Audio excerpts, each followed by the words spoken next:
मंगलाचरण करेंगे। ओम नमः सिद्धेभ्यः जय श्री ओम नमः सिद्धेभ्यः जय श्री ओम नमः सिद्धेभ्यः। मंगलम भगवान वीरो मंगलम गौतमो गणि मंगलम कुंद कुंदाद्यो जैन धर्मोस्तु मंगलम सर्व मंगल मांगल्यम सर्व कल्याण कारकम प्रधानम सर्वधर्माणां जैनम जयतु शासनम जैनम जयतु शासनम जैनम जयतु शासनम। नमः समय साराय स्वानुभूत्या चकाशते चित स्वभावाय भावाय सर्वभावांतरच्छिदे। समय सार नामक ग्रंथ का आश्रवाधिकार हम लोग पढ़ रहे हैं, जिसमें उन्होंने आचार्य कुंद ने अभी मोटे तौर पे ये बताया कि जो ज्ञानी है, ज्ञानी की भूमिका चतुर्थ गुण स्थान से शुरू हो जाती है। और हम ये सब जानते हैं कि चतुर्थ गुण स्थान के बाद भी चूंकि अभी बाकी कषाय हैं, शेष हैं, इसलिए किंचित बंद तो होते रहते हैं। लेकिन वो जो मोहनी कर्म है, मेन रूप से जो नवीन कर्म के बंद का कारण होता है, वो उसके चले जाने के कारण या शमन हो जाने के कारण या क्षयोक्षम होने के कारण उस चतुर्थ स्थानवर्ती ज्ञानी को उस प्रकार के बंध नहीं होते जैसे अज्ञानी को होते। तो उसी की चर्चा में शिष्य ने प्रश्न उठाया कि उसको बंध क्यों नहीं होते, उसका कारण क्या है, तो उसकी चर्चा हम लोग कर रहे हैं।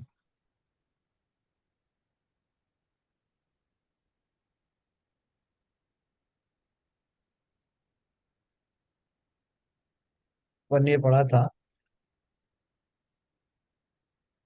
ये ऊपर का ये वाला था, पृथ्वी का ढेला उन्होंने बोला था ना, देखो, ज्ञानी के मिथ्यात्व है ही कहाँ जिसे यहाँ पृथ्वी के ढेले के समान बताया जा रहा। तो बता दिया उन्होंने कि भाई औपसमिक सम्यक दृष्टि और छाविक सम्यक दृष्टि की अपेक्षा बात है। छायिक सम्यक दृष्टि का तो अब तो रहा ही नहीं, वो मिथ्या तो रहा ही नहीं, लेकिन औपसमिक सम्यक दृष्टि और छाविक सम्यक दृष्टि के सत्ता में तो बना हुआ है। तो वो लेकिन बना हुआ भी वो कैसा है कि वो कार्यकारी नहीं रहेगा, कि उदय में भी आ गया तो ज्ञानी को वो किसी तरह से मिथ्यात्व के लिए प्रेरित नहीं कर सकता जब तक वो सम्यक दर्शन में है। जिस प्रकार पृथ्वी का ढेला आत्मा के अहित में निमित्त भी नहीं है, उसी प्रकार सत्ता में पड़ा हुआ द्रव्य मिथ्यात्व आत्मा को मिथ्या दृष्टि बनाने में निमित्त भी नहीं।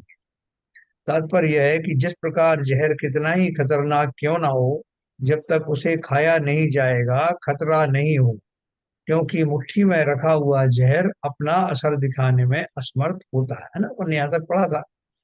उसके बाद एक भाई उनका साहब, एक, हाँ भाई साहब, बोलिए। ये कह रहा था जी सम्यक दृष्टि जीव के, ये सम्यक मिथ्यात्व और सम्यक प्रकृति, ये रहती है और मिथ्या चला जाता है, ऐसा है। हाँ, क्षयोपशमक वाले के जो है वो मिथ्यात्व नहीं रहता, उसकी जो सम्यक प्रकृति मिथ्यात्व होती है। रहता है, सम्यक मिथ्यात्व, सम्यक मिथ्यात्व, सम्यक प्रकृति रहती है। सम्यक प्रकृति रहती है उसकी, सम्यक प्रकृति रहती है, और जो मिथ्यात्व है वो वो भी चला जाता है ना। वो और भी वो जो, मिथ्यात्व का टुकड़ा है ना, वो भी हाँ मिथ्यात्व का मिथ्यात्व, टुकड़ा है। हाँ हाँ, तो बता, वही तो बताया नहीं, मिथ्यात्व के भी जो टुकड़े में एक टुकड़े का नाम मिथ्यात्व ही है। हाँ हाँ, वो तो चला जाता है, वो वो तो हम बिल्कुल खत्म हो जाता है। वो शमन हो जाता है, उसका खत्म नहीं होता। नहीं क्षयोप नहीं, श्रमिक वाले, यही यही मैं जानना चाहता सर। अब हाँ सहायक श्रमिक के मिथ्यात् तीन टुकड़ों में से एक टुकड़ा बिल्कुल चला जाता है कि तीनों ही हमेशा रहते हैं। क्षय क्षय की बात कर रहे हैं। सहायक श्रमिक छायाश्रमिक।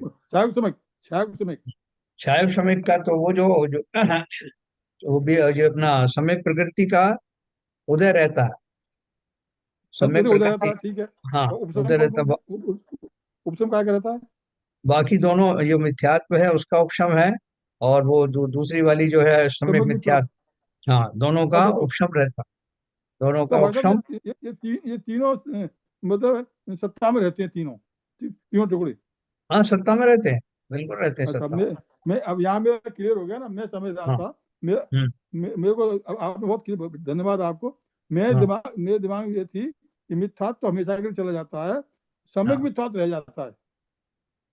नहीं नहीं, ये तो जो तो दोनों प्रकृतियां हैं, दोनों प्रकृतियां तो शमन को प्राप्त होती हैं और लेकिन सत्ता में रहती हैं। और अच्छा वो अच्छा अच्छा। जो तीसरी वाली है वो उदय में रहती, समय प्रकृति। अच्छा ठीक है ठीक ठीक है है। ना? Thank you sir. Thank you sir, okay. Thank देखो उसका तो इवन जो विसंयोजना होती है, तो ये विसंयोजना का के काल में भी वो सत्ता में तो मौजूद रहती है कि जब जीव अगर मिथ्या दृष्टि हो जाता है तो वापस से वो सब कुछ वैसे ही आ जाता है उसका। यू। और हाँ। ज्यादा समय तक वो रहता है, मिथ्या दृष्टि रहता है, तो वो जो टुकड़े हुए थे वो टुकड़े उकड़े सब मिलाकर एक मुख्य टुकड़ा मिथ्यात्व वाला बन जाता है। अच्छा। वापस से जैसे अभी भेद हुए टुकड़े टुकड़े, वो सब टुकड़े मिल हम्म करके फिर मुख्य टुकड़ा बन जाता हम्म। ये है। जब जो इसलिए वो चौथे गुण स्थान से नीचे हाँ, आएगा, दूसरे में, तीसरे में, पहले में, तो ये सब चले जाएंगे। हाँ, पहले गुलिस्तान में फिर हम जैसा हो जाएगा। यस यस, यही आपने पहले हम्म। मेंशन किया था। अपने अपने आप को क्यों रख रहे हो तो आप?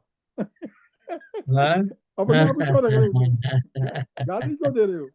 नहीं, अपने नहीं आप से नहीं। मतलब ये है कि जैसे मिथ्या दृष्टि जिसे कहते हैं ना, सामान्य मिथ्या दृष्टि जिसे कहते हैं, वो सामान्य मिथ्या दृष्टि की तरह से बिहेव करता है। इसलिए उसको अब दोबारा सम्यक दर्शन कब होगा, तो बोलते हैं वो शायद सम्यक दर्शी का एक एक सेकंड के अंदर, एक समय के अंदर फिर से जो है वो मिथ्या दृष्टि होने के बाद फिर से सम्यक दृष्टि हो सकता है, फिर से शायद हम्म सम्यक दृष्टि हो सकता है। और हम्म वो उसका कितना 66 सागर तक उसका जो है वो चांस रहता है इस तरह का। हम्म हम्म। लेकिन उसके अगर वो समय भी निकल जाता है तो फिर उसको आ, आ, अर्ध पुद्गल परावर्तन काल तक वो मिथ्या दृष्टि रह सकता है। वो फिर से अच्छा। शुरू, उसकी घड़ी फिर से शुरू होती है। हाँ, लेकिन ये क्वालिफाई एक बार कर गया है तो वो अर्ध पुद्गल परावर्तन काल के बाद भी सम्यक दृष्टि बनेगा। लेकिन वो काल अनंत काल होता है। ठीक। हो सकता है हम और आप भी वैसे ही हों। हाँ हाँ, वहां से निबट के आ गए हैं लेकिन हमने हाँ, गारंटी अभी कर ले हमारी आए हैं। हमारी रुचि जिनवाणी में हमारी रुचि है, इसका मतलब हाँ। जिनवाणी में हमारी रुचि है, इसका मतलब वही लगता है कि हम ऐसे ही हैं, जो कि पहला कभी समय दृष्टि हुए थे, और वो जो है चला गया इतना थोड़ा परावर्तन गलती का से। चला गया। सही सही कह रहे हैं आप। और ऐसे एक तो लगता है हमको। जो एक भाव की बात है बाबू जी, यहाँ रहना किसको है। सही बात। एक दो भाव की बात है, निकल जाएंगे। हाँ, ऐसा विश्वास रखना पक्का। तो चलो आगे बात कर रहे हैं कि यह मुट्ठी में रखा हुआ जहर अपना असर दिखाने में असमर्थ होता है। अर्थात कि अगर आपका सत्ता में भी पड़ा हुआ है मिथ्यात्व और आप ज्ञानी बने हुए हैं, क्योंकि देखो अभी जैसे शायद सम्यक दृष्टि है, औपशमिक सम्यक दृष्टि से वो काल समाप्त होने के बाद में क्षाय सम्यक दृष्टि बन गया, मिथ्यात्व में जाने से बच गया, और उसका पीरियड बहुत लंबा है। इस बीच में क्षायक सम्यक दृष्टि बनने वाला भी क्षायोपशमिक सम्यक दृष्टि ही होता है। तो वो सत्ता में पड़ा हुआ वो कर्म इंतजार कर रहा था कि कब ये जो है थोड़ा सा अपने उससे च्युत हो जाए और हम इसको मिथ्या दृष्टि बना दें। लेकिन ये भाई साहब तो क्षायक बन गए बीच में, तो वो कुछ नहीं कर पाया।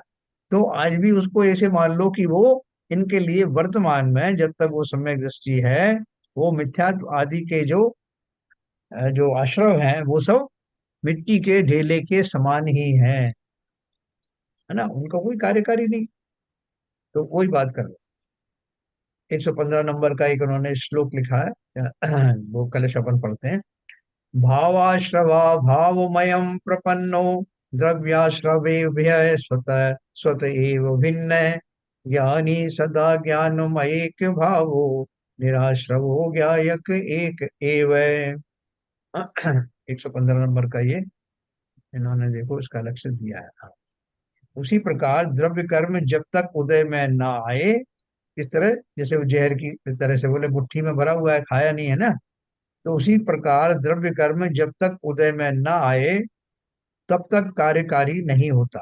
क्योंकि सत्ता में पड़ा हुआ द्रव्य कर्म तो पृथ्वी के पिंड के समान अकिंचित कर ही होता है, अकार्यकारी ही होता है।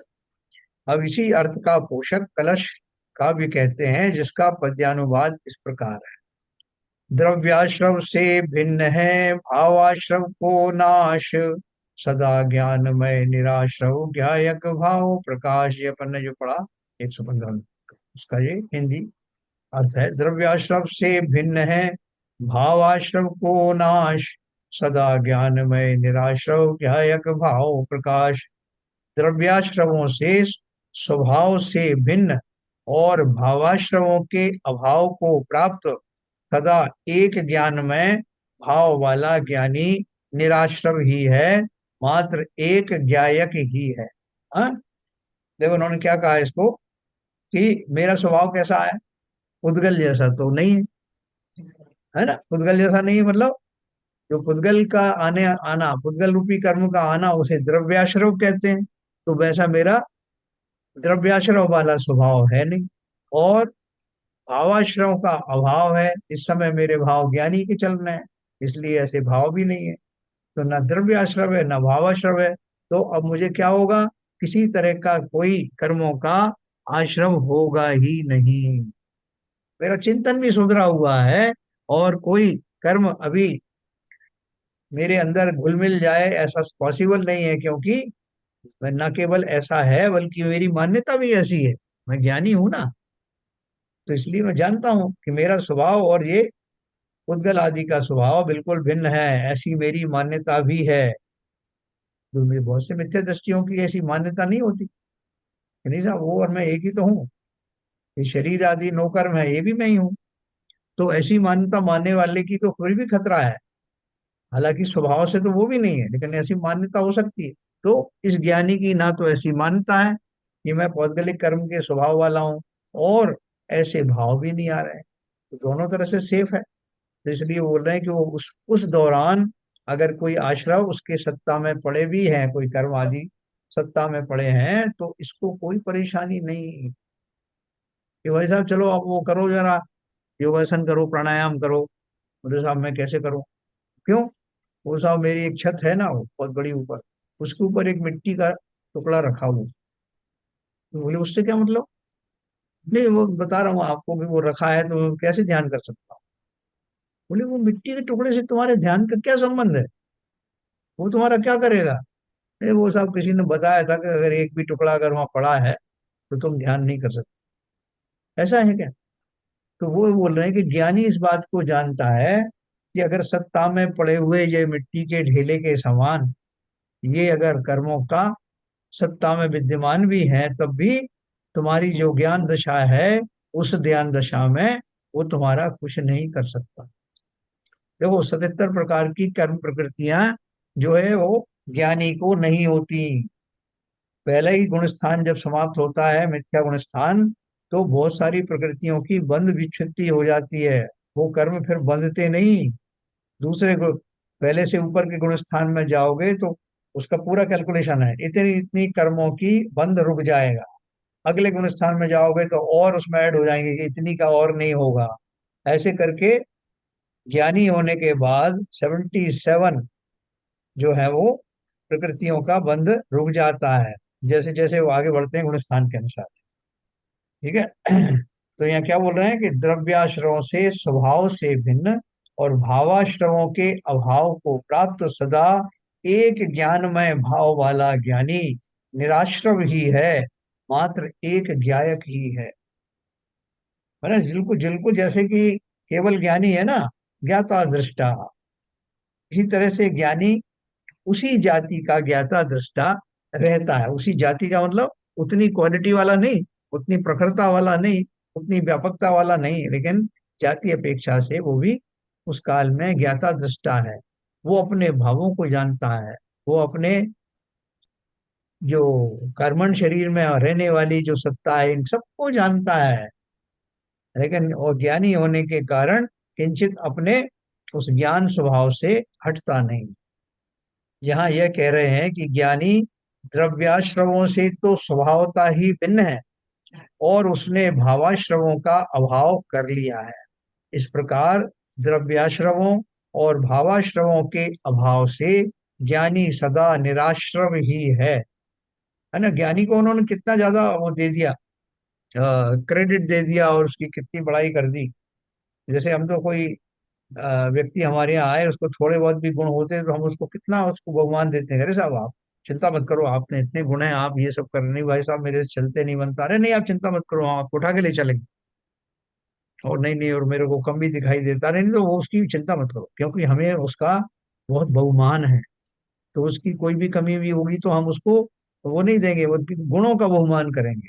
तो ठीक उसी प्रकार से वो उसको जो निराश्रव जो बता रहे हैं, वो उसके मिथ्यात्व का उस काल में अभाव हो जाने के कारण, सत्ता में भले भले ही पड़ा रहे, उसके आश्रम में नहीं होने के कारण, भाव नहीं होने के कारण उसका बहुमान करके और आचार्य उसको निराश्रवी के रूप में प्रस्तुत कर रहे। इस तो उसने पूछा, कि चेले ने पूछा, विगत गाथा गाथा और कलश में कहा था कि ज्ञानी सदा निराश्रव ही है, अतः जिज्ञासुओं के हृदय में यह प्रश्न उठना स्वाभाविक ही है कि बंधनबद्ध ज्ञानी निराश्रव कैसे हो सकता है ना। कि अभी वो जो है वो पूरी तरह से ज्ञानी तो हुआ नहीं, कि आपने बताया था कि क्षायिक सम्यक दृष्टि के मुकाबले में तो अभी भी उसके कहीं ना कहीं कुछ बंधन रखे हुए हैं, है? एक जेल में जो है एक व्यक्ति बैठा हुआ था और उसके आसपास हथकड़ी बेड़ी पड़ी हुई थी। तो लोगों ने उससे कहा कि भाई साहब तुम्हें डर नहीं लगता क्या, कि ये बेड़ी और ये हथकड़ी पड़ी हुई है? बोले मुझे क्या डर है, ना तो मैंने ऐसा कोई अपराध किया है, और ना ही ये हथकड़ी मेरे अभी हाथ में आई है या पैरों में आई है। ये पड़ी हुई है, एक स्टोर रूम में है, कि उस बगल में स्टोर रूम है उसमें रखी हुई है, मेरा क्या जा रहा है। तो यहाँ वो क्या बोल रहे हैं कि बंधन तो कभी भी हो सकता है ना उसको, कभी भी हथकड़ी लग सकती है, तो वो बंधन मुक्त सर्वथा तो नहीं है, ऐसा बोल रहे हैं। जिज्ञासुओं के हृदय में ये प्रश्न उठना स्वाभाविक है कि बंधन बद्ध ज्ञानी, यानी अभी उसके वो कर्म जो है सत्ता में पड़े हैं, जिनकी संभावना है कि कभी भी उसको जकड़ सकते हैं, तो उसे आप निराश्रव कैसे कह रहे हो? सत्ता में पड़े होने की अपेक्षा तो कह सकते हो ना कि नहीं अभी पूरा ज्ञानी नहीं, निराश्रव नहीं। उसका उत्तर उन्होंने दिया, इस प्रश्न के उत्तर में ही आगामी गाथाओं का जन्म हुआ है, जिनका पद्यानुवाद इस प्रकार है। देखो थोड़ा सा आपको अटपटा लग रहा होगा, लेकिन बहुत क्लियर हो जाएगा अभी। चौबियणे भेयम बंधते नान दंसन गुणे हिम समय समय जमहा तेण अबंधो तिलाणी दो जम्मादो जहन्नादो नाण गुणादो पुनो भी परिणमति अन्नतम नाण गुणो तेण रुसो बंध गो भणिदो चतुर्विधा अनेक भेदम वदन्तिम ज्ञान दर्शन गुणाभ्याम समये समये यस्मात् तेना बंध इति ज्ञानी तो।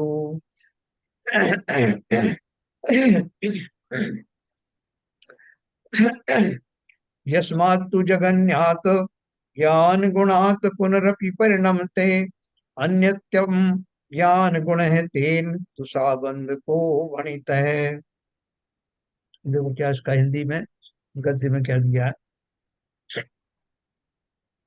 प्रति समय विद विद कर्म को सब ज्ञान दर्शन गुणों से बांधे चतुर्विद प्रत्यय ही ज्ञानी अबंधक इसलिए ज्ञान गुण का परिणमन जब हो जगन्य ही रूप में अन्यत्व में परिणत हो इसलिए ही बंधक कहा। चार प्रकार के द्रव्याश्रव होते हैं, चार प्रकार के द्रव्याश्रव या द्रव्य प्रत्यय, यानी जो आश्रव बंध के जो कारण है वो भौतिक वाले, ज्ञान दर्शन गुणों के द्वारा समय समय पर अनेक प्रकार के कर्मों को बांधते हैं, इसलिए इस कारण ज्ञानी तो अबंध ही है। अपन इसकी टीका करेंगे, अब समझ में आएगा आपको।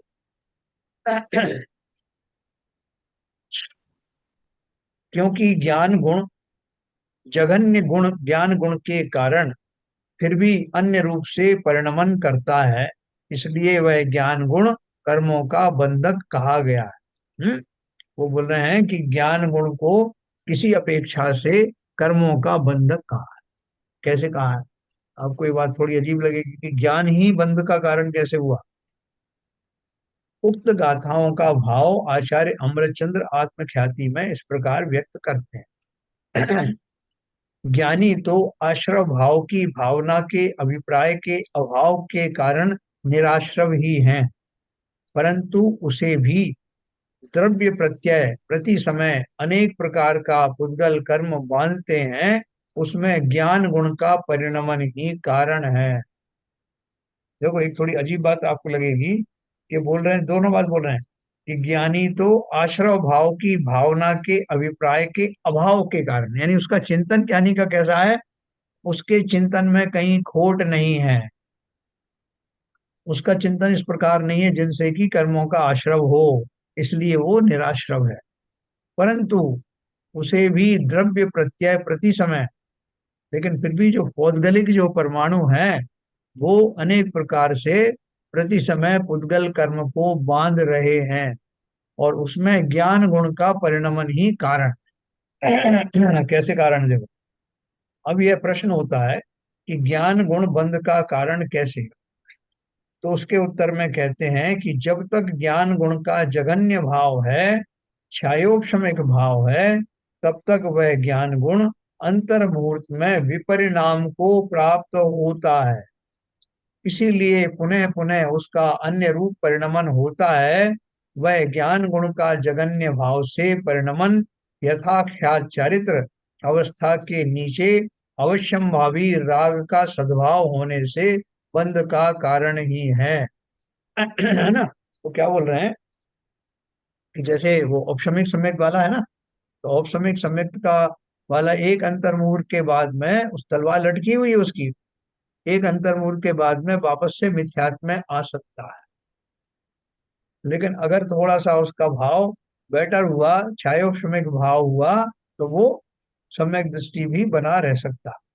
लेकिन ये जो कर्मों के परमाणु हैं उनको उदय की बात चल रही ना, कि अगर कोई मिथ्यात्व नाम के कर्म का उदय हो गया तो मिथ्या दृष्टि बन सकता है, या मिश्र गुण स्थान में जा सकता है, उनका उदय हो गया किसी प्रकृति का। तो इसलिए वो बोल रहे हैं कि जब तक ज्ञान गुण का जगन्य भाव है, छायोपशमिक भाव है, तब तक वह ज्ञान गुण अंतर मुहूर्त में विपरिणाम, विपरिणाम मतलब जो परिणाम अभी चल रहा है उससे हट सकता है, इसलिए पुनः पुनः उसका अन्य रूप परिणमन होता है। वह ज्ञान गुण का जगन्य भाव से परिणमन यथाख्यात चारित्र अवस्था के नीचे अवश्यम भावी राग का सद्भाव होने से बंध का कारण ही है। मतलब वहां उसके नीचे भूमिका में वो राग की भूमिका अभी बनी रहती है, इसलिए संभावना रहती है उसके फिसलने की। तो सम्यक दृष्टि से मिथ्या दृष्टि जीव कैसे बन जाता है कि जब वो सम्यक दृष्टि है उस काल में किसी तरह का आश्रव नहीं है, लेकिन चांसेस है कि अगर वो अपने भावों से, जो निराश्रवी भाव अभी चल रहा है, उस भाव से जरा सा भी हट जाएगा तो कर्मों का आश्रव शुरू हो जाए। वो उसको और आगे खोल करके बताया उन्होंने। यहाँ विशेष ध्यान देने योग्य बात यह है कि यहाँ जैसा 100। जैसा कल कल कल जैसा आपने बताया था ना कि छाया एक सम्यक दृष्टि है, तो हाँ उसको तो उसके जो कर्म कोई भी मतलब उसमें नहीं रहता, सुप्त अवस्था में भी नहीं कुछ भी। छाया सम्यक में तो सुप्त अवस्था में रहेंगे कुछ ना कुछ कर्म एक्चुअली। तो वही हाँ, बात शायद यहाँ पर है, उसी बात को शायद रिपीट कर रहे हैं। नहीं, छाया हाँ, सम्यक दृष्टि में क्या है? छाया सम्यक में तो क्योंकि कुछ कर्म का ऑप्शन भी है ना उसमें, हाँ, कुछ का उपशम है, इसलिए कुछ का जो छल। हाँ हाँ हाँ, हाँ इसलिए कुछ कर्म जो सत्ता में है हाँ वो उपशम अवस्था में है, हाँ। और जब उनका तो हो ही सकता है उदय, तो इसलिए वो अब विपरिणाम मतलब दूसरे टाइप के भाव भी आ सकते हैं उसके जो। हाँ हाँ, भाव आ सकते हैं ना, वो उपशम में है तो वो जो, जब हाँ, वो जो है उनका उपशमन जो समाप्त होता है, शमन समाप्त होता है, तो वो उदय में आते हैं, और उदय में आते हैं तो अजीव मिथ्या दृष्टि बन जाता है। औपशमिक सम्यक एक्चुअली दृष्टि ऐसी तो। इसमें क्या है कि ज्ञान गुण कारण नहीं बना के वो उसके भाव ऐसे हो गए, तो क्या ज्ञान पूरा था ही नहीं उसके पास, इसलिए वो आंशिक ज्ञान था। आंशिक ज्ञान में तो विपरिणाम हो ही सकते हैं।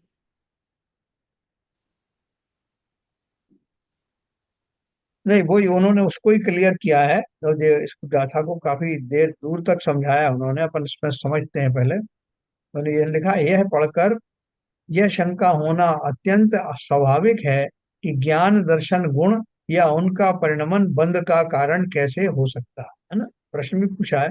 इसका समाधान 171वीं गाथा में यह कहकर किया गया है कि जब तक ज्ञान दर्शन गुण का परिणमन जगन्य भाव से होता है, निश्चयोपशमिक भाव के रूप में होता है, तब तक यथाख्यात चारित्र अवस्था के नीचे राग का सद्भाव अवश्य होता है। तो जैसा आप कह रहे हैं ना, बात वही कह रहे हैं कि जब तक वो पूरा क्षायिक सम्यक दृष्टि नहीं हुआ है, तब तक वो क्षायिक सम्यक भाव का अर्थ ही ये है कि अभी उनकी मौजूदगी है। वो भले ही दबे हुए हैं कर्म परमाणु, लेकिन वो कभी भी उभर कर आ सकते हैं, है ना, सत्ता में मौजूद है। तो बोल रहे हैं कि यथाख्यात चारित्र अवस्था के नीचे राग का सद्भाव अवश्य होता है। यथाख्यात चारित्र हो गया 12वें गुणस्थान ऑनवर्ड्स। तो 12वें गुणस्थान से नीचे की दशा में वो जीव के राग मौजूद हैं। जैसे 10वें गुणस्थान में सूक्ष्म लोक कषाय मौजूद रहती है। वो लोक कषाय मौजूद कैसी रहती है कि वो नाम मात्र की होती है, उसके जो कण हैं थोड़े से विद्यमान रहते हैं, लेकिन वो कोई लोक प्रकट नहीं करते, लोक होता नहीं उनका। या वो पुरुष भेद रहता है उनका, कि पुरुष, क्योंकि अभी पुरुष है तो पुरुष वेद में है, उस समय तक भले ही उनके भाव उस तरह के नहीं आते पुरुष वेद वाले, लेकिन वो सत्ता में मौजूद रहते हैं। तो ठीक उसी प्रकार से जब 12वें गुणस्थान के अंत में या 13वें गुणस्थान में आने वाला यथाख्यात चारित्र जब तक प्रकट नहीं होता, तब तक उन वो प्रकट क्यों नहीं हो रहा, उसका कारण ही ये है कि अभी उसमें कुछ कचास बाकी है, यानी कुछ रागादि के परमाणु अभी बाकी हैं। तो वो बोल रहे हैं कि जो अभी वो ज्ञानी भी जो जिस तरह का ज्ञान दर्शन है उसका गुण है, वो पूरा परिपक्व नहीं हुआ। नहीं तो वो हो जाता ना अनंत ज्ञानी, अनंत अनंत ज्ञान, अनंत वीर्य, अनंत दर्शन वाला। तो अनंत जब नहीं तक हुआ अभी। जब तक जब तक कषाय रहेंगी हाँ, राग रहेगा, राग और रहेगा कषाय तो समाप्त हो शायद, जाएगी, राग खत्म हो गया। ठीक है ना। तो इसलिए वो बोल रहे हैं वस्तुतः तो वो राग ही बंध का कारण है, पर अविनाभावी संबंध देखकर यहाँ ज्ञान दर्शन गुण या उसके परिणमन को बंध का कारण कह दिया है। इस बात को अच्छी तरह समझ लेना चाहिए। वो क्या बोल रहे हैं कि वो वैसे तो उसका जो ज्ञान है वो ज्ञान नहीं उसका कारण बन रहा है, वो उस समय रहने वाला वो जो किंचित राग है वही बंध का कारण बनता है। लेकिन चूंकि उस समय वो ज्ञान अवस्था भी उसकी चलती रहती है साथ में ही, तो इसलिए उस राग के समय में मौजूद रहने वाले ज्ञान को ही वो जिम्मेदार ठहरा देते हैं। वैसे भैया ये बिना कैसा ज्ञान क्या। के तो राग हो ही नहीं, बिना ज्ञान के राग होगा ही नहीं। इसको साहब ऐसा कहना जब चाहिए ज्ञान कि ही नहीं जो है तो अज्ञान राग है कैसे हो वो जाएगा? ज्ञान ज्ञान कारण है। क्यों राग है तो मतलब ज्ञान था बाकी है अभी। हाँ, ज्ञान गुण देखो, जो है, अज्ञान गुण जो है बंध का कारण है, ऐसा बोलना चाहिए। नहीं वो ये बोल रहे हैं अविनाभावी संबंध, यानी ये है तो वो है। यानी जिस समय राग मौजूद है उस समय उसका जो ज्ञान का जो परिणमन चल रहा है उस ज्ञान के ऊपर ही आरोप लगा दिया। जैसे अपन बोलते हैं यार भाई साहब वो कैसा ज्ञानी है, आप तो बोल रहे थे वो बड़ा ज्ञानी है और उसने ये सब कैसे होने दिया, उसके सामने ये सब घटित होता रहा और वो देखता रहा, हम तो उसे ज्ञानी नहीं मानते। अपन सीधे रामचंद्र जी को पकड़ लेते ना कि साहब आप क्या बात कर रहे हो, आप शायद सम्यक दृष्टि बोल रहे हो उनको। और कैसा विलाप कर रहे थे वो लक्ष्मण जी का जब वो हुआ मरण, तो काय के ज्ञानी। तो जो उनको जानते हैं और जिनको उनकी महिमा आती है वो ये कहेंगे भैया ये घटना होनी थी इसलिए हुआ, उस समय जो उनके राग आदि के भाव आए वो आए, लेकिन थे तो वो ज्ञानी ही। तो वो दूसरा बोलता है काय के ज्ञानी, ऐसा ज्ञानी तो अज्ञानी कहूं ना उसको। उसी तरह की बात यहाँ पे चल रही कि उस समय की जो चारित्रिक परिस्थिति है उसको टारगेट करके उस समय रहने वाले ज्ञान को ही वो बंध का कारण बोल दे। अब रामचंद्र जी को इसका दोष लगा होगा कि नहीं, कि वो लक्ष्मण जी की जो शरीर को मृत मान कर मृत मान ही नहीं रहे थे और उसके ऊपर उन्होंने राग किया, या सीता जी के हरण के समय रुदन किया, तो इसका बंद हुआ होगा कि नहीं हुआ। बिल्कुल बंद हुआ हुआ होगा। है। हाँ, तो बंद हुआ। इसका अर्थ तो पर कोई कह देता कि देखो साहब क्षायिक सम्यक दृष्टि के भी बंद होता है, इनका ज्ञान जो है वो भले ही आप सम्यक ज्ञान बोल रहे हो, लेकिन हमें तो इनका ज्ञान ही खोटा लग रहा है, यही बंद का कारण है, इसी ने बंद कराया। तो बंद किसने कराया है, बंद उनके उस समय होने वाले रागादि भावों ने कराया। लेकिन चूंकि उस समय उनका ज्ञान भी तो था, तो वो ज्ञान को ही रिस्पॉन्सिबल बना दिया, क्योंकि दोनों उस समय ज्ञान भी मौजूद था। एक्चुअली आपस में इंटरकनेक्टेड है ना, कि ज्ञानी है तो राग नहीं होगा, बहुत बढ़िया और बात कही आप। राग है तो ज्ञानी पूरा नहीं है, तो आंशिक आंशिक ज्ञानी है। देखो आपने बहुत बढ़िया बोला ना, इंटरकनेक्ट, वही से यहाँ लिखा अविनाभावी। अविनाभावी का अर्थ वही है कि वो है तो ये है, राग आदि से संयुक्त है, इसलिए इसलिए उस समय उस ज्ञान को भी दूषण आता है, कि ज्ञान तो था ना उनको उस समय भी, तो फिर वो ज्ञान को ही दोष दे दिया गया। तो ये बोल रहे हैं कि ऐसा उपचार से कहा जाता है।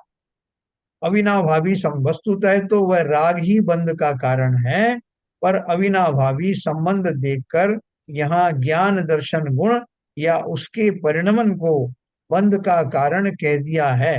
कि जिस समय साहब ये राग हो रहा था, तो रामचंद्र जी को का ज्ञान कहाँ चला गया?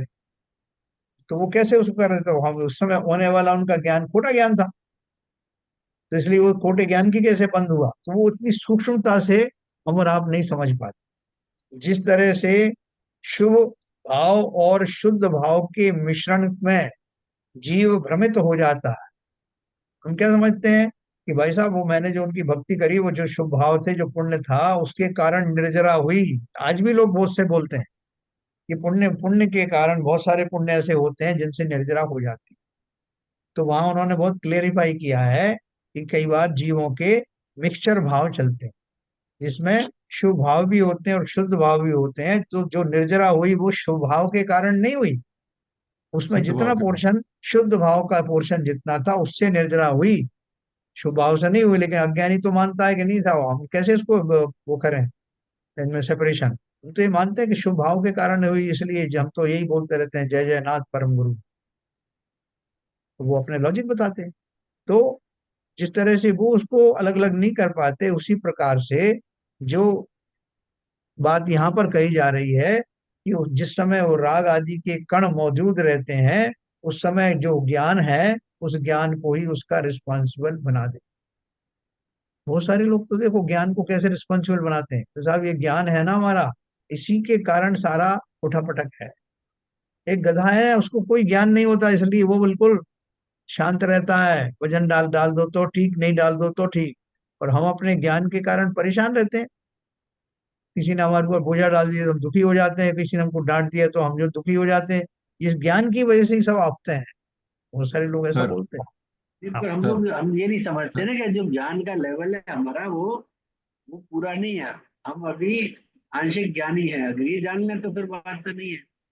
आंशिक ज्ञानी है वो, ज्ञान का जो हमारा व्यापार है वो सही डायरेक्शन में नहीं चल रहा। हाँ सर बोलिए जब सीधे। ज्ञानी जब है, हाँ तो उसको तो मालूम है कि ये राग दोष जो द्वेष द्वेष है, हाँ। वो तो परद्रव्य है, मेरे नहीं है। फिर उसके भाव रागी कैसे हो जाते हैं? नहीं देखो, कर्म का उदय आता है तो राग, तो राग के जो परमाणु है वो तो सत्ता में मौजूद है ना अभी। ये हुआ है तो सत्ता में उसी का मौजूद है। पूछ रहा हूँ मैं। हाँ उसका अफेक्ट कैसे होता है? तो ज्ञानी है, ज्ञानी को तो मालूम है कि इस तरह के मेरे कर्म के उदय आएंगे हाँ और ये राग भाव मेरे बनेंगे, तो इससे हाँ। मेरे को दूर रहना चाहिए। ये देखो मेरे नहीं है, ये तो परद्रव्य है। पंडित टोडरमल जी ने मोक्ष मार्ग प्रकाशक में लिखा है कि अगर आपके कभी कर्म का इतना तीव्र उदय आ जाए, जैसे कि पानी के प्रवाह में एक व्यक्ति गिर पड़ता है, तो वो उसको आपका उसका पुरुषार्थ काम नहीं आता, लेकिन वो चुपचाप पड़ा रहता है और थोड़ी देर में जा करके नदी का प्रवाह जो है जहाँ कम होता है, पाट चौड़ा होता है, तो वहां वो पुरुषार्थ करता है तो तैर करके पार हो जाता है। तो ऐसा ज्ञानियों को भी कई बार ऐसा तीव्र उसका कषाय कर्म का उदय आता है, जिसके कारण वो अपने आप को समझ नहीं पाते, है ना। ये जो हमारे थे ना मागनंदी मुनि, वो कैसे उस कुमार की लड़की के पास जो है अचानक चले गए। देखा कि वो बेचारी कंडे थाप रही हो, बारिश में भीग रहे हैं, तो वो तुरंत कंडे उनके उसको उसके साथ बनवाने लग गए। क्यों? उन्हें नहीं पता था वो ज्ञानी है। वो कैसे कुमारी लड़की के घर चले गए? ऐसी कितनी घटनाएं हैं। तो वो अच्छा। जब कर्म का तीव्र उदय आता है, उस काल में जीव का वो ज्ञान जो है उस समय शून्य जैसा हो जाता, भ्रमित जैसा हो यही ललित जी के प्रश्न का यही जवाब है मेरे ख्याल से। जाता। क्या है ना, ललित ऐसी जी? जी जी। बहुत सारी ऐसी घटनाएं हैं ये जीवन में होती हैं। उस समय जीव सुप्त जैसा हो जाता है, वो ज्ञान का प्रयोग चलता नहीं। और जैसा आप बोल रहे हो ना कि वो उस दशा में जब हम ज्ञान का, बोले साहब वो जीव पंचेंद्रीय जीव है ना, उससे तो जानवर अच्छे हैं। उन्हें जब भूख लगती तो खाना खा लेते हैं, उसमें काय कैसा घास और कैसी वो सुगंधित है कि प्रसंगित है, जो भी है उनको मिलता खा लेते हैं। और जैसे ही पेट भर जाता है छोड़ देते हैं। आदमी का तो ज्ञान उनको बहुत परेशान करता है कि कौन सा खाना दिया, कैसा खाना दिया, इतने कितना खाना चाहिए, अब जो डाइनिंग टेबल पे बैठ के खाना चाहिए या 5 स्टार होटल में खाना चाहिए। ये इनका जो ज्ञान है ना, भोजन संबंधी 50 तरह के व्यंजन वो जानते हैं, कैसे गद्दों पर लेटना है। इसकी वजह से ही सारा ये उठापटक है। अगर ये ज्ञान नहीं होता और गधे के समान होता तो ये सब आफतों से बच जाता। तो बोले फिर आप क्या अच्छा, चाहते उसमें आप जो यहाँ जो आप बात कर रहे हैं वो भेद ज्ञान या इस तरह के ज्ञान की बात है। ये जो इंद्रिय सुख का जो ज्ञान है वो उसकी बात नहीं है ना। हैं? इंद्रिय सुख से रिलेटेड जो चीजें हैं उनके ज्ञान की बात, वो ज्ञान अलग है एक्चुअली। ये जो आप ज्ञान बात करते हैं जब इसमें गाथा में जो है वो सब वेद ज्ञान से रिलेटेड चीजें हैं ना नहीं एक्चुअली नहीं, मैं, आपके। हाँ वो है, उससे मैं खाली आपको सिंपली बता रहा हूँ कि ज्ञान ज्ञान को बंध का कारण जो है वो यहाँ किस अपेक्षा से कहा गया है। तो हम जो प्रैक्टिकली इस तरह से कह देते ना कि ज्ञान ही मेरी असुविधा का कारण है, तो मैं उसको यहाँ पर इसलिए इसको लेके आ रहा हूँ कि ज्ञान वास्तव में जो है वो अकार्यकारी नहीं है। ज्ञान असुविधा का कारण नहीं है, ज्ञान बंध का कारण नहीं है। लेकिन वो राग के साथ होने के कारण, उस दशा में होने वाले राग के साथ होने वाले ज्ञान की अविनाभावी दशा, ये है तो वो है, इसलिए उसको ज्ञान के ऊपर ही आक्षेप लगा दिया। ठीक है मैं ना, यहाँ तो पे ज्ञान कुछ को। पूछना चाहती हूँ। जी। जो ज्ञानी कहा जाता है वो ज्ञानी का ज्ञान तर्क वितर्क वाला नहीं होता, वो प्रज्ञा होती है शायद। प्रज्ञा मतलब नॉलेज बियॉन्ड सेंसेस। हाँ और हमारा ज्ञान सांसारिक ज्ञान है, हम तर्क वितर्क में लगे रहते हैं। राग हाँ द्वेष तो है ही, इसलिए तो क्या हाँ ऐसा होता है? हाँ, वो है ना, यही तो बात चल रही है। यही बात चल रही है कि चूंकि जो जो राग है, जिस समय जो राग है, राग के समय में होने वाला जो ज्ञान है, उस ज्ञान को चूंकि राग के साथ में है, इसलिए उसको बंध का कारण माना जाता। देखो एक अन्य जगह पे हवा चल रही है, और वो हवा जो है वो एक जगह को स्पर्श करके मल को स्पर्श करती हुई आ रही है, तो उस हवा में कोई दोष नहीं। लेकिन वो जिस जहां से स्पर्श करती हुई आ रही है तो हम उसको बोलते हैं कि हवा बड़ी गंदी हो रही है। या कहीं वो किसी सेंट को छूती हुई, फूलों को छूती आ रही है, तो हम उस हवा को ही अच्छा बताते हैं। उसका संसर्ग किससे है उसकी उसको ध्यान नहीं रखते, लेकिन उस हवा को हम वो टाइटल देते हैं। तो जैसा आपने कहा कि रागादि की प्रेजेंस में होने वाले ज्ञान को हम बंध का कारण बोल देते हैं, लेकिन जी वास्तव में बंध का कारण वो ज्ञान नहीं है। राग वो बंध का कारण तो वो रागादि हैं, जिनकी प्रेजेंस में वो ज्ञान का परिणमन चल रहा मतलब जब तक रागादिक भाव है उस समय है। का ज्ञान, और जब रागादिक भाव नहीं है उस समय का ज्ञान प्रज्ञा कहलाता है। दोनों में हाँ फर्क हो गया। हाँ, प्रज्ञा कह लो आप उसको, जो प्रज्ञा आप तो बुद्धि को कहते ही हैं जो। क्योंकि प्रज्ञा में तर्क वितर्क नहीं होते। हाँ, प्रज्ञा एक सामान्य बुद्धि का जो है स्वरूप है कि भाई अपन जब किसी की बात करते हैं, वैसे तो ज्ञान का भी वही है कि मतलब जैसे जल है, तो जल को तो मैं जल ही कहूंगा। जब वो किसी कीचड़ में मिल जाएगा तो उसे कीचड़ कहने लगूंगा, दूध में मिल जाएगा तो उसे दूध कहने लगूंगा, शराब में मिल जाएगा शराब कहूंगा। लेकिन जल तो प्योर है, तो समय प्योर जी है, लेकिन जी किसके संसर्ग में है उसके अनुसार उसका नाम पड़ता है। जी ठीक है ना। इसमें कोई और जी। कोई इसमें ऐड करना चाहे, बहन जी हैं उधर?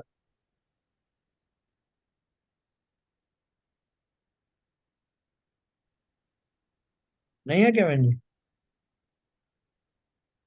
बहन जी है नहीं? है। नहीं नहीं नहीं है, नहीं। नहीं है। चलो कोई बात नहीं। तो बहन ये जी मैं है थोड़ा नहीं। सा ट्राई कर रहा हूँ कि आपको थोड़ा कुछ सा क्लियर इसमें क्लियर हो जाए। मतलब अभी थोड़ा सी पूरी क्लैरिटी आई नहीं इस जगह पर।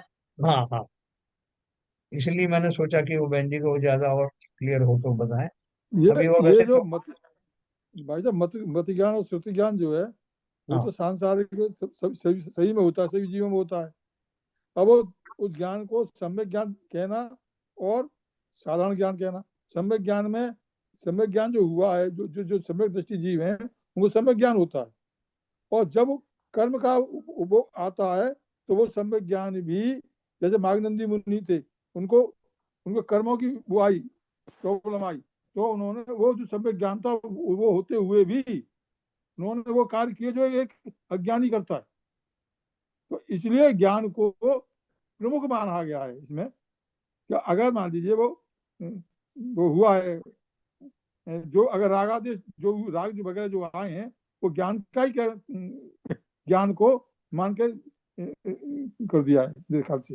देखो, ये जो इन्होंने राग लिखा ना, वस्तुतः तो वह राग ही बंध का कारण है ना। हम्म तो अब देखो कि राग किसका भाग है? चारित्र का भाग। हम्म चारित्र में भाव में राग द्वेष होते हैं। राग द्वेष जो है चारित्र की पर्याय है, जबकि जो जो मिथ्यात्व है वो दर्शन गुण की पर्याय है। मिथ्या ज्ञान जो है ज्ञान गुण की पर्याय है। और राग द्वेष आदि जो है वो राग द्वेष कषाय आदि वो सब चारित्र गुण की पर्याय है। तो वो क्या बोल रहे हैं कि जिस काल में जीव के राग बने हुए हैं, अभी जो मान लीजिए कि वो चतुर्थ गुण स्थानवर्ती जीव है, तो एक अपेक्षा से तो ज्ञानी कहा जा रहा है ना, क्योंकि हम्म वेद ज्ञानी हो गया, मिथ्यात्व उसका नहीं रहा। लेकिन अभी उसकी चारित्रिक दुर्बलताओं के कारण में उसको राग आदि की भूमिका बनी हुई है। और प्रत्याख्यानावर्णी कषाय मौजूद है, प्रत्याख्यानावर्णी है हाँ बिल्कुल संचलन, बिल्कुल सही है ना, सही तो है वो सही है। राग की भूमिका तो बनी हुई है। तो अब वो एक स्टेप आगे जाके कह रहे हैं कि उन भूमिकाओं में रहने वाला ज्ञान चूंकि राग के साथ मिला हुआ है, इसलिए उसको ज्ञान दर्शन गुण को बंध का कारण कह देते हैं। अर्थात वो ज्ञान जो राग के समय मौजूद है वो बंध का कारण बन सकता है। हम्म ये वो जैसे इसमें कहना लिखा चाहते हुआ है, इसमें भी हैं। लिखा हुआ है ना सब, हाँ तब तक यथाखात चारित्र अवस्था के नीचे राग का सद्भाव अवश्य होता है। हाँ हाँ, वही मैंने पढ़ा। पहले ही क्वालिफाई किया हुआ है। बिल्कुल। इसका समाधान 171वीं गाथा में यह कहकर किया गया है कि जब तक ज्ञान दर्शन गुण का परिणमन जगन्य भाव से होता है, मतलब मिनिमम छायोपशमिक भाव के रूप में होता है, तब तक यथाख्यात चारित्र अवस्था के नीचे राग का सद्भाव अवश्य होता है। मैंने उदाहरण दिए ना आपको, 10वें गुण स्थान में लोक कषाय है, सूक्ष्म लोक कषाय है, और अभी 12वें गुण स्थान तक भी पूर्णता नहीं आती, अर्थात कुछ ना कुछ चारित्रिक मल बना रहता है। वो कैसा चारित्रिक मल रहता है कि जो उस राग का कारण कहा जा सकता है कि वैसा उस समय जो ज्ञान चल रहा है, ज्ञान की दशा भी हर समय परिमार्जित होती जा रही है। दर्शन गुण जब 13वें गुण स्थान वाला जब जो ज्ञान होता है, तो उस समय जो है चारित्र की दशा दूसरी होगी, उस समय ज्ञान की दशा दूसरी होगी। जिस तरह सम्यक दर्शन के समय में सम्यक ज्ञान वही ज्ञान सम्यक ज्ञान बन जाता है, उसी प्रकार से जो ऊपर की दशाओं में और ऊपर जाने पर भी 13वें गुण स्थान से पहले रहने वाली दशाओं में जो ज्ञान है, वो ज्ञान तब तक भी किंचित राग से युक्त रहता है। तो इसलिए उसको क्वालिफाई किया है कि तब तक भी वो उसका बंद की संभावनाएं रहती हैं। तभी ऑप्शन श्रेणी में 11वें गुण स्थान से जीव गिर करके नीचे आ जाता है। ठीक है ना। तो अभी और इसको आगे और भी उन्होंने प्रश्न पूछे हैं, तो समझाएंगे उसको। बहुत क्लैरिटी हो सकता नहीं आई हो, धीरे धीरे आएगी। वस्तुतः तो वह राग ही बंध का कारण है, पर अविनाभावी संबंध देखकर यहाँ ज्ञान दर्शन गुण या उसके परिणमन को बंध का कारण कह दिया है। इस बात को अच्छी तरह, जैसे मैंने रामचंद्र जी के उदाहरण आपको दिया ना, तो लोग बोलेंगे साहब ये सम्यक दृष्टि है, छायिक सम्यक दृष्टि है, इनका सम्यक ज्ञान है, तो इसकी वजह से ये सब कर रहे थे। हमें तो लगता है ज्ञान की इनका ज्ञान ही को ज्ञान हो गया, जिसकी वजह से उनको ऐसा सूझ रहा है। जबकि अगर आप उसको शास्त्रीय भाषा में समझोगे तो ज्ञान तो उनका वही बना हुआ है, क्योंकि वेद विज्ञान उनके पीछे बैकग्राउंड में वही वेद विज्ञान है। लेकिन इस तरह रागादि का परिणमन ऐसा चल रहा है, चारित्रिक दुर्बलताएं ऐसी हैं कि उनका भाव इस तरह का आ रहा है। सामान्य जन उसमें भेद नहीं कर सकता, लेकिन ज्ञानी उसमें दोनों में भेद बताए। प्रश्न किया है कि यदि जगन्य भाव से परिणमित ज्ञान गुण के साथ अविनाभावी रूप से रहने वाले रागादि भावों से ही बंध होता है, तो फिर ज्ञान गुण को बंध का कारण कहना क्या अनुचित नहीं लगता? बोले फिर वाह। आपने कहा ही क्यों? क्या प्रश्न क्रॉस पूछा? क्वेश्चन आ गया, क्रॉस क्वेश्चन आ गया। यदि जगन्य भाव से परिणमित ज्ञान गुण के साथ अविनाभावी रूप से रहने वाले यानी अवश्य रहने वाले रागादि भावों से ही बंद होता है, तो फिर ज्ञान गुण को बंध का कारण कहना क्या, अनिश्चित उसको लाए ही क्यों आप बीच में? राग करता है बंद तो उतना कह के छोड़ देते, ज्ञान को क्यों लाए? तो उसका उत्तर दिया बात तो उन्होंने। सही है, बात तो सही है। और वो उसका कारण पूछा उन्होंने तो कारण बताया। अरे भाई, इसमें उचित अनुचित का क्या सवाल है? जो वस्तु स्थिति है उसे समझना चाहिए, जो अपेक्षा हो उसे अच्छी तरह समझना चाहिए। फिर यहाँ जब जब मैंने आपको दो उदाहरण दिए थे कि जो वायु है, वायु जो है वो उसका कोई दोष नहीं है, वो मल के ऊपर से होके गुजर रही थी इसलिए दूषित हो गई। जब मेरे नाक तक पहुंची तो हम तो उसको बोलेंगे कि वायु जो है बहुत गंदी है, और कहीं से सुगंध लेके सुगंध के समीप से संसर्ग से आ रही है तो वो मुझे वो सुगंधित वायु लगेगी, जबकि वायु वही है। आपका ये उदाहरण बिल्कुल सटीक सटीक बैठता है। ज्ञान, ज्ञान अगर राग के साथ में आता है हाँ, तो वो, तो ज्ञान तो ज्ञान ही है ना। राग ज्ञान के तो साथ क्या, आता तो बुरा है, राग के साथ आता बस। तो बुरा है। हाँ, और अगर अगर विरागी विरागी बन के आता है तो ज्ञान सही है। बस। बिल्कुल सही। ये जो आपकी जो उदाहरण है बिल्कुल हाँ, सही बैठ रहा है। हाँ। तो अब जो ज्ञानी होगा वो क्या करेगा? नहीं, पर इसमें जो राग है वो आता है मतलब क्या, किस कारण से आता है? वो अज्ञानता की वजह से आता है ना, मतलब उसका कारण, राग का कारण क्या है? राग पहले से ज्ञान वो गुण सत्ता है। में ये मौजूद था। अज्ञान दशा में, परमात्मा। अज्ञान नहीं, दशा अभी में तक तो मैंने, सत्ता में सब है कि कर्मों के बारे में अभी तक आपने बताया। कर्म जो है मतलब सत्ता में रहते हैं, नजरा होती है, उनका आश्रय होता है, बंद होता है और नजरा होता है। भाव तो, भाव क्या चीज, भाव तो उस समय बनते हैं जब लोग मतलब आप कैसे रिएक्ट कर रहे हैं एक उस मिनट एक स्थिति के मिनट, अंदर। राग, राग किसे मिथ्यात की कहते वजह से, मिथ्यात की वजह से जब हम अपने, हम या हर आदमी को, अपने को, पति को, पुत्र को, सबको अपना मानते हैं और ये हमसे अपना मानते हैं, तो फिर वो राग स्वाभाविक रूप से राग हो ही जाता है उसको, जब अपनी, वो जब हम। एक्चुअली कषाय कषाय कषाय वाला जो थे, कषाय में था ना एक, हैं? राग, राग जो है और राग जैसे के जो कषाय। कषाय कषाय वगैरह जो है, राग आदि भाव जो है, उनके परमाणु होते हैं कि नहीं? उनके जो है कर्म परमाणु जो है वहां पर मौजूद हो तो होते हैं। राग क्या है, दो दो तरह का है ना हमारा, चारित्र मोहिनी के उदय में होने वाला राग, और दर्शन मोहिनी के उदय होने वाले राग। ये राग द्वेष आदि जो है कषाय में ही तो आती है। तो वो सब परमाणु हाँ, जो है उनके मौजूद रहते हैं। तो अज्ञान दशा में बांधा गया और अपना स्टोरेज को कंप्लीट रखा हुआ है, वो अपने समय पे जब मैच्योरिटी आती है तो उदय में आते हैं, है ना? अभी आप ज्ञानी हो गए तो अभी वो जो थे ना गजराज मुनिराज, गज कुमार मुनिराज, वो कैसे ज्ञानी थे? उनके ऊपर सिगड़ी क्यों जलाई गई? उसके सिर को सिगड़ी बना करके क्यों जलाया गया? बोले वो तो ज्ञानी थे, परम ज्ञानी थे, अभी केवल ज्ञान होने वाला है और अभी मोक्ष जाने वाले हैं। उनके ऊपर ऐसा भयंकर उपसर्ग किसने किया? कहाँ से आया बताओ? कर्मों क्या का नाम उदय था सर। है ललित जी? तीन उनके भी कर्म का उदय रह सकता है क्या? कहाँ से आ तीन गया वो कर्म कर्म? जो सत्ता नहीं, में पड़े हुए थे सत्ता कर्म। में कर्म में वो तो आएंगे। तो फिर लेकिन अगर जब वो, नहीं, तब एक और चीज है इसमें, मतलब एक्चुअली मेरा इसमें प्रश्न डेवलप हो गया हाँ, कि जैसे अगर मुनिराज जैसी स्थिति बता रहे हैं, तो अगर मुनिराज की अवस्था में संतानबंदी कषाय तो खत्म हो चुकी होगी, तो अब इस तरह का जो आया है हाँ, जिसमें कि प्रत्याखान प्रत्याखान और संजुलन। संजुलन संजुलन, हाँ, हाँ। इस तरह की लेवल में ऐसा, ऐसे कर्मों का उदय हो सकता है जिसमें कि सिगड़ी जल रही सब में। ये तो बहुत गहरा देखो, टाइप का हो गया। वो जो उनकी जो कषाय थी ना, जो कषाय उस समय की है, वो जो कषाय की स्थिति है उसकी बात कर रहे हैं कि उनके भाव उस समय कैसे रहते हैं। अनंतानुबंधी कषाय की उपस्थिति में रहने वाले जीव के जो भाव हैं, सहन करने के भाव भी, जैसे कोई कर्म उदय में आया उसकी बात जाति नहीं कर रहे हैं कि कौन सी जाति का आया, वो तो बहुत तीव्र पुराना बंधा हुआ था। लेकिन जिस समय वो उदय में आया, इन इन महात्मा की कौन सी कषाय उदय में चल रही थी, कौन सी कषाय वाले भाव चल रहे थे? जैसे अनंत अनुबंधी के थे।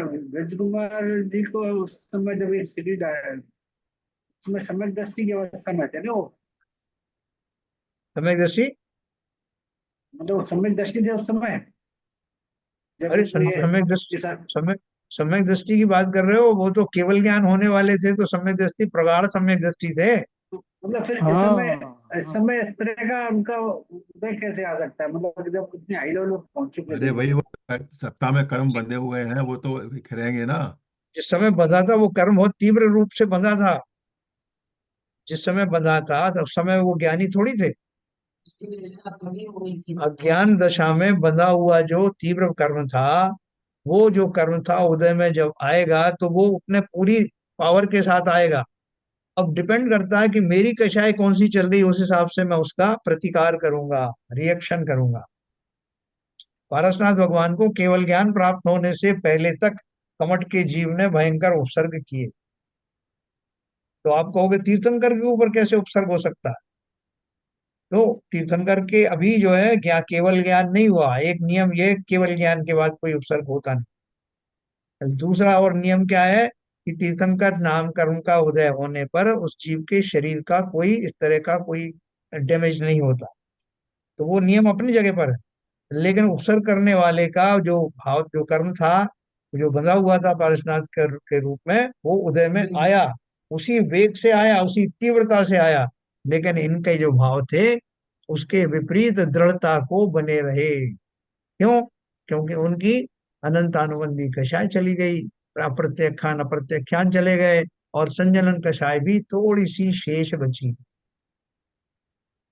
है ना, उस जैसे समय पानी उनकी में लाइन की। उस समय जैसा उसकी उनकी चारित्रिक दुर्बलता नहीं थी। हाँ नहीं, वो तो देखो एक नियम से वो कर्म जो है खिरना है। तो वो कर्म खिरने में वो तो निरपेक्ष भाव से, वो तो क्या दशा रही होगी उनकी, वो कोई थोड़ी उसके बारे में के और साथ थोड़ी तो वो सुरसराहट हुई वो होगी।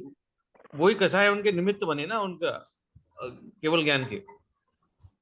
हाँ वो आप ऐसा भी कह सकते हो, क्योंकि जिस समय वो उस तरह की जो बातें आती हैं तो ज्ञानी है वो अपने और चिंतन में गहराई से प्रविष्ट हो जाते हैं, है ना। तो वो जैसे गज कुमार मुनि की भी अपन यही बात करते हैं कि जिस समय वो उनका शरीर जल रहा था, अग्निवत जल रहा था, उस समय आप सोच के देखो कि कैसा कोई जीव ऐसा भावों में अपने प्रविष्ट कर सकता है, और शरीर को भरपूर पड़ोसी की तरह से मानते हुए उसको किंचित भी उसका असर नहीं होता। तो ये दशा की तो अपन कल्पना ही नहीं कर सकते कि ऐसा भी हो सकता है। अपन तो बोलते हैं कि साहब पास में ही भले ही लकड़ी जल रही हो, उसकी आंच तो मुझ तक आती है ना। अरे पास की बात क्या है कि तुम्हारा शरीर ही जहाँ तुम रह रहे हो वही जल रहा है, और उस दाह के कारण तुम बिल्कुल उद्विग्न नहीं हो, कि कैसा आश्चर्य है। वो इसीलिए केवल ज्ञान कहा का मित्र, वो केवल है। ज्ञान निमित्त बन जाता है भैया। वो केवल ज्ञान का निमित्त बन जाता है। जो उपसर्ग है केवल ज्ञान का निमित्त बन जाता है। हाँ, जैसे कि कोरोना काल में होने वाला जो आवागमन बंद होने से लोगों ने ऑनलाइन बात करनी शुरू कर दी, ऑनलाइन प्रवचन शुरू हो गए, तो वो निमित्त बन गया ना कि बस। करोना निमित्त बन गया हमारे हमारे हमारे वो स्वाध्याय का, वो वो ऑनलाइन का उपसर्ग हमारे लिए निमित्त निमित्त बन बन गया। गया। अब लोग उससे हटना नहीं चाहते। सही बात। हाँ, अब इसे ये ऐसे ही हो गया। कोरोना जैसी चीज को हाँ, हम तो उसे वो मानेंगे भैया, अपॉर्चुनिटी। बड़ा अच्छा हुआ, बड़ा अच्छा नहीं हुआ। बाबूजी, बहुत बहुत बड़ा उपसर्ग था कोरोना भी, कम नहीं था। वो उपसर्ग, हाँ हाँ। उपसर्ग था। तो चलो एक लाइन में पढ़ के इसको समाप्त करूंगा।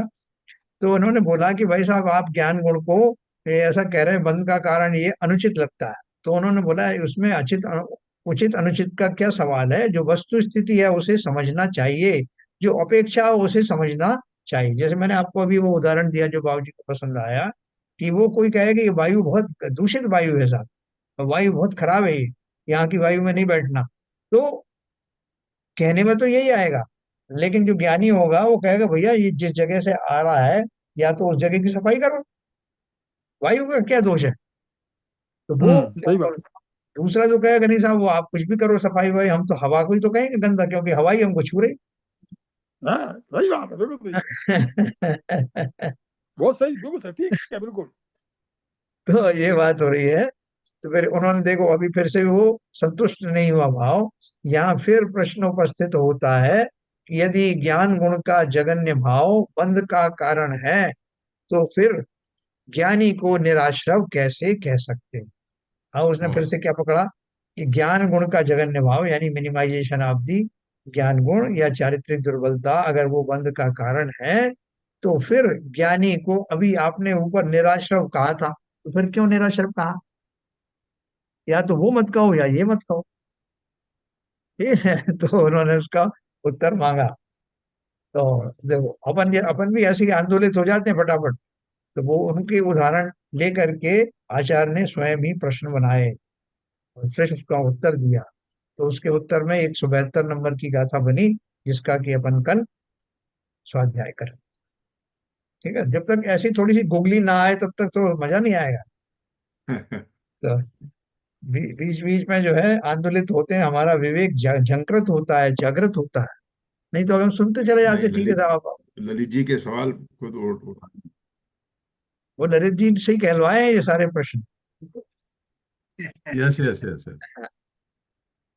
तो चलिए, बहुत बढ़िया है। आपसे डिस्कशन हो जाता है ना तो चीज समझ में आती है। हाँ, बीच में मेरे कुछ पूछने से थोड़ा ब्रेक लग के वो और विवेचन हो जाता है मुझे।